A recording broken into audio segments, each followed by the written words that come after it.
In the early 2000s, one of the most dramatic corporate collapses in modern history unfolded. The American energy giant Enron had once been celebrated as a model of innovation and financial sophistication. Its executives were praised, its stock soared, and analysts admired its aggressive growth strategies. But behind the polished annual reports and optimistic investor calls, something was deeply wrong. Through a complex web of off-balance sheet entities and opaque financial structures, Enron had hidden enormous losses from investors and regulators. Oversight mechanisms failed, internal controls were bypassed, boards were misled. When the truth finally surfaced in 2001, the company collapsed almost overnight. Thousands of employees lost their jobs. Retirement savings disappeared. Markets were shaken. The scandal triggered sweeping regulatory reforms, including the passage of the Sarbanes-Oxley Act, which fundamentally reshaped corporate accountability. Events like this remind us of a crucial truth. Institutions do not fail solely because of bad strategy. They often fail because governance fails. Today, we explore the concept of corporate governance, what it actually means, how it evolved across history, why it matters for organizations, markets, and societies, and perhaps most importantly, what happens when governance works and when it does not. At its core, corporate governance refers to the system by which organizations are directed, controlled, and held accountable. It establishes the structures and processes that guide how decisions are made within corporations. The concept gained global prominence through organizations such as the Organization for Economic Cooperation and Development, which defines corporate governance as the framework of rules and practices that ensure accountability between shareholders, boards, and management. But governance is often misunderstood. To clarify the concept, it helps to distinguish several key relationships. Governance versus management. Governance concerns oversight and direction. Management concerns execution and operations.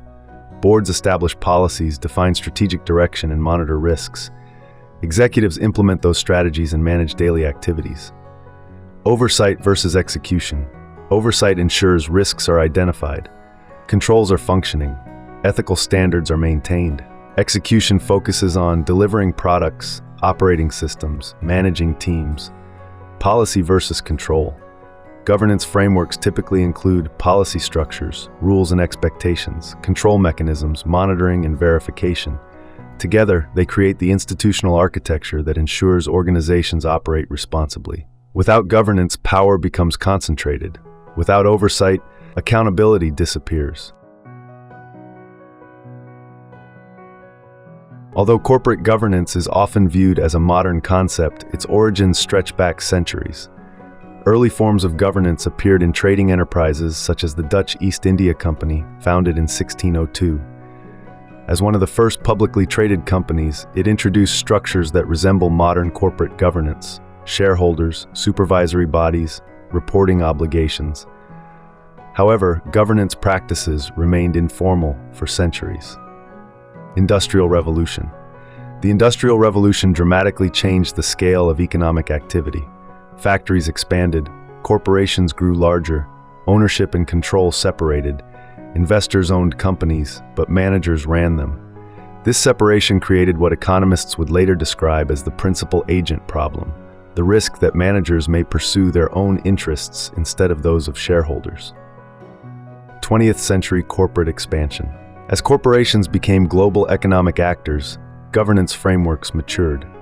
Key developments included independent board directors, financial reporting standards, audit committees, regulatory oversight. Organizations such as the Securities and Exchange Commission emerged to supervise capital markets. Post-crisis reforms. Each major financial crisis prompted governance reforms. Corporate governance evolved not through theory alone, but through lessons learned from institutional failures. To understand corporate governance, we must examine its structural anatomy. Most governance systems revolve around several core institutional elements. 1. Boards of directors. The board serves as the central oversight body. Its responsibilities typically include appointing executive leadership, setting long-term strategy, supervising risk management, representing shareholder interests. Boards often establish specialized committees, such as audit committees, compensation committees, risk committees. These committees enhance focus and accountability. 2. Reporting structures. Governance depends on reliable information flows. Reporting frameworks ensure that financial results are transparent, operational risks are visible, strategic performance can be evaluated. Independent auditors play a critical role in validating these reports. Major global accounting networks, often called the Big Four accounting firms, frequently support these oversight processes. 3. Internal controls. Internal controls safeguard the integrity of operations. They include mechanisms such as approval authorities, segregation of duties, compliance monitoring, internal audit functions.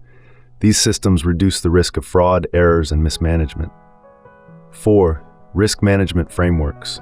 Modern governance structures increasingly incorporate enterprise risk management. One widely used model is the COSO Enterprise Risk Management Framework, which provides structured methods for identifying and monitoring risks across organizations. 5. Oversight cycles. Governance is not a static process. It operates through recurring cycles, board meetings, audit reviews, risk assessments, regulatory reporting. These cycles create continuous accountability. Corporate governance varies significantly across regions. Understanding these differences helps explain how institutions adapt to cultural, legal, and economic contexts. Anglo-American model. Countries such as the United States and the United Kingdom typically operate under a shareholder-focused governance model. This model emphasizes shareholder rights, independent boards, capital market discipline. Institutions such as the Financial Reporting Council publish governance codes that guide board behavior. European dual board systems. Several European countries use a two-tier governance structure. Germany, for example, distinguishes between management boards, executive leadership, supervisory boards, oversight bodies. These structures aim to strengthen independence between oversight and management. State-influenced governance. In some economies, governments play an active role in corporate governance. State-owned enterprises may combine commercial objectives with national policy goals. This hybrid model creates unique governance challenges. Emerging market variations. Emerging economies often blend international governance standards with local regulatory traditions. Global organizations such as the World Bank frequently promote governance frameworks designed to improve transparency and investor confidence. These differences reflect an important reality. There is no single universal governance model. Corporate governance failures often reveal weaknesses that were previously invisible. One of the most infamous cases involved WorldCom, which collapsed in 2002 after massive accounting fraud was uncovered. Executives had manipulated financial statements by billions of dollars. Oversight mechanisms failed to detect the irregularities in time. Similarly, the collapse of Lehman Brothers during the global financial crisis exposed weaknesses in risk governance across the financial sector. These failures triggered sweeping reforms. Regulators strengthened financial disclosure rules, audit independence requirements, board accountability standards. The goal was not simply punishment, but institutional learning. Governance systems evolve through reflection on failure.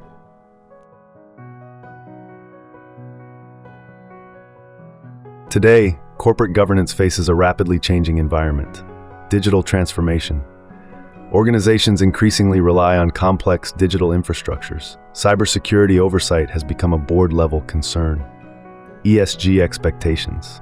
Environmental, social, and governance considerations are gaining prominence. Many investors now evaluate companies through ESG frameworks promoted by organizations such as the United Nations through initiatives like the UN Principles for Responsible Investment. Artificial intelligence. AI introduces new governance challenges: algorithmic bias, data, ethics, automated decision-making. Boards must now oversee technologies that evolve faster than traditional regulatory structures. Cross-border complexity. Global companies operate across multiple jurisdictions. Each jurisdiction may impose different governance expectations. This creates a complex web of regulatory compliance obligations. The future of corporate governance will likely involve several emerging trends. Real-time governance. Digital monitoring systems may allow boards to oversee operations in near real time rather than through periodic reports. Automation and oversight. AI-driven analytics may help detect financial anomalies, operational risks, and compliance issues earlier. Increased transparency. Stakeholders increasingly expect open disclosure regarding environmental impact, executive compensation, risk exposures, global governance coordination. International organizations continue working toward harmonized governance standards. Whether global systems converge or remain fragmented remains an open question.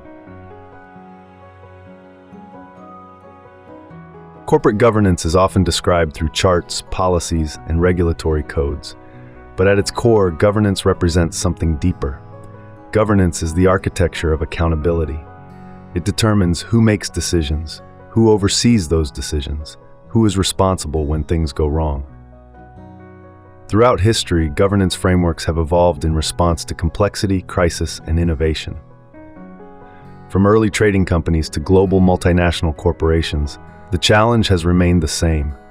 How do institutions maintain trust while exercising power?